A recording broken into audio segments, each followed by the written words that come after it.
مواد جو ہے وہ ہیڈ لائن میکنگ مواد ہوگا اور ٹیرین کا نام جو ہے جو اتنے عرصے سے ملفوف رکھا گیا، چھپا کے رکھا گیا، اب بالکل سامنے آ کے اس کے گرد بحث گھومے گی۔ لیکن ابھی تک کی عمران خان صاحب کی اسٹریٹجی جو ہے وہ ہر جگہ یہی رہی ہے ٹیرین جیٹ کے حوالے سے کہ انہوں نے بالکل اس کے اوپر خاموشی اختیار کیے رکھی ہے، لیکن اور ابھی بھی کوشش یہی ہے کہ کسی طرح سے اس مقدمے کو لنگر آن کیا جائے، اور اسی وجہ سے اعتراضات اور پھر اس لنگر آن از ویری انٹرسٹنگ ساکر، تو لنگر آن کرنا عمران خان کے لیے پولیٹیکلی بہت ڈیمیجنگ ہوگا۔ ہم نے دیکھا ہے جو مقدمات لنگر آن کرتے ہیں زیادہ پیشیاں ہوتی ہیں، زیادہ میڈیا کوریج ہوتی ہے، زیادہ ڈیبیٹ ہوتی ہے، زیادہ شوز ہوتے ہیں، تو لیکن جلدی کنکلوڈ بھی نہیں کروا سکتے، لارجر بینچ بھی اہم ہے، لنگر آن کریں گے بھی تو مسئلہ ہے، سو ہی از ان اے بٹ آف اے بائنڈ، پھنسے ہوئے ہیں تھوڑے، بالکل پھنسے ہوئے ہیں، اور وہ بظاہر ایسے لگتا ہے کہ وہ لنگر آن کریں گے۔ میری جہاں کچھ لوگوں سے بات ہوئی تو وہ جو مینٹینیبلٹی، اگر ہائی کورٹ ان کی مینٹینیبلٹی کے ان کی جو آبجیکشنز ہیں ان کو ایکسیپٹ نہیں کرتی تو وہ شاید سپریم کورٹ جائیں گے۔ ایک اور دوسرا دو اور آبجیکشنز ان کے تھے، وہ بڑے امپورٹنٹ ہیں کہ انہوں نے کہا کہ ایک یہ فیصلہ جو پہلے بھی چیف جسٹس اطہر من اللہ اور جسٹس میاں گل حسن اورنگزیب کر چکے ہیں تو آپ دوبارہ جو ہے وہ نہیں سن سکتے۔ ایک اور بڑا امپورٹنٹ ہے کہ جو فیصل واڈا کیس میں چیف جسٹس عامر فاروق انہوں نے ایک ججمنٹ دی تھی کہ جب وہ پبلک آفس ہولڈر نہیں رہے تھے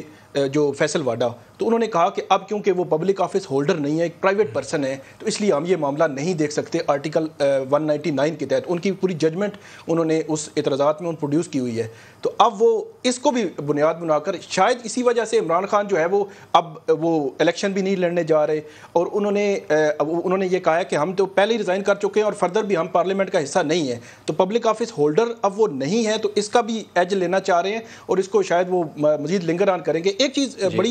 بڑی امپورٹنٹ ہے، 2018 میں انہوں نے جب چیف جسٹس عامر فاروق جو ہے ان پہ اعتراض ہوا تھا، تو وہ کیونکہ جو سابق چیف جسٹس ہیں ان کی پارٹی کی طرف سے اعتراض آیا تھا تو وہ فیوریبل تھا اس وقت عمران خان صاحب کے، تو انہوں نے اس اعتراض کو جو ہے وہ اس کے خلاف بات کی کہ نہیں یہی سنیں، لیکن آج وہی جو ہے وہ ان پہ حالات ہے، یہ انٹرنیشنل ریزوننس بھی اس کی ہوگی۔ مجھے یاد ہے آپ نے پچھلی نشست میں جب ہم اس پہ بات کر رہے تھے تو آپ نے ذکر کیا کہ ایک اور فرد بھی اس میں انوالو ہے، وہ ایڈلٹ ہے، اس کی ایک اپنی سوشل لائف ہے اور جس کا نام ٹیرین وائٹ جیڈ ہے۔ یہ آپ اس کو ویسے ہی موضوع گفتگو نہیں بنا سکتے، کوئی لیگل کانٹیکسٹ ہوگا۔ اب لیگل کانٹیکسٹ اسٹیبلش ہو گیا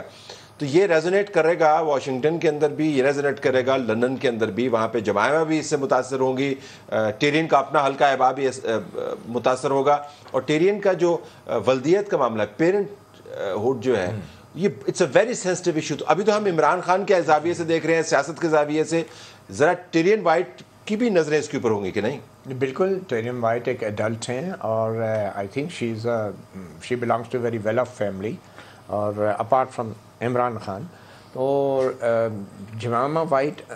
ول also have to answer many questions. یہ نہیں ہو سکتا، انہوں نے کیا جواب دینا؟ obviously مطلب she has to make a public statement about the whole fact, اور آئی ڈونٹ نو برطانیہ کے اندر جمائمہ کا جو ابھی تک پوسچر ہے وہ بڑا انڈیپینڈنٹ ہے اور بڑا وہ ایکسپریسو ہیں بہت سارے معاملات کے اندر، وہ عمران خان سے ایگری نہیں کرتی، تو آئی ڈونٹ تھنک اگر عمران بشرا بی بی کے بارے سے انہوں نے ایک ٹویٹ بھی کر دیا تھا، وہ جادوگرنی والا، پھر انہوں نے ڈیلیٹ کر دیا تھا بعد میں، فادرز ڈے، جی بالکل فادرز ڈے کے اوپر بھی ایگزیکٹلی۔ تو آئی تھنک کہ جمائمہ کو بھی ایک پوزیشن لینی پڑے گی، خود ٹیرین وائٹ کو بھی ہو سکتا ہے، unless there is an agreement between Jemima اور ٹیرین اور عمران خان کے اس حوالے سے وہ کسی کو کوئی بات نہیں کریں گی، اگر یہ ایسا کوئی ایگریمنٹ نہیں ہے تو پھر ٹیرین وائٹ کو بھی کچھ نہ کچھ، لیکن اگر ایسا ایگریمنٹ ہے تو کیا وہ اس کیس کے اوپر اثر انداز ہو سکتا ہے، یا یہ کیس کی پروسیڈنگز اس ایگریمنٹ کو انڈرمائن کر سکتی ہیں اگر کوئی انڈرسٹینڈنگ ہے؟ میرے خیال میں انڈرمائن عمران خان زیادہ ہوں گے، انہوں نے صرف یہ جواب نہیں دینا کہ وہ عوامی عہدہ رکھتے ہیں یا نہیں، وہ عوامی عہدیدار ہیں یا نہیں، انہوں نے یہ جواب دینا ہے کہ وہ بیٹی کے ایک باپ ہیں یا نہیں، اور یہ ایک الٹیمیٹ کویسچن ہے جس کا جواب چاہے وہ ابھی مینٹینیبلٹی کی سٹیج پہ دینا چاہیں یا بعد میں دینا چاہیں، مگر الٹیمیٹلی ان کو یہ جواب ضرور دینا ہوگا، چاہے وہ قانون کی عدالت ہو چاہے وہ عوام کی عدالت۔ یور ٹیک آن دس؟ بالکل، قانون کی تو ظاہر ہے کہ وہ ہو سکتی ہے، لیکن جو عوام کی عدالت ہے، دیکھیں بات یہ ہے کہ جب میں ٹیکنیکلٹیز کے پیچھے چھپتا ہوں تو اس کا مطلب کچھ اور ہے کہ ہاں کہ دال میں کچھ کالا ہے، تو اس کے بعد وہ جو بننے والا پرسیپشن ہے کہ میرٹس، یہ مقدمہ اس طرح سے ختم ہو سکتا ہے، عمران خان صاحب آئیں اور آ کر کے جو بھی واضح بات ہے وہ کر دیں، جو بھی حقائق ہے، جو کیا ہو سکتی ہے پیرنٹ ہوڈ کے حوالے سے، لیکن نہیں ہے بیٹی، کوئی تعلق نہیں ہے، تو پھر وہ جو ہے وہ ان کے لیے مسائل پیدا ہوں گے نا، پھر مسائل پیدا ہوں گے وہ جو ایفیڈیوٹس داخل کیے ہوئے انہوں نے،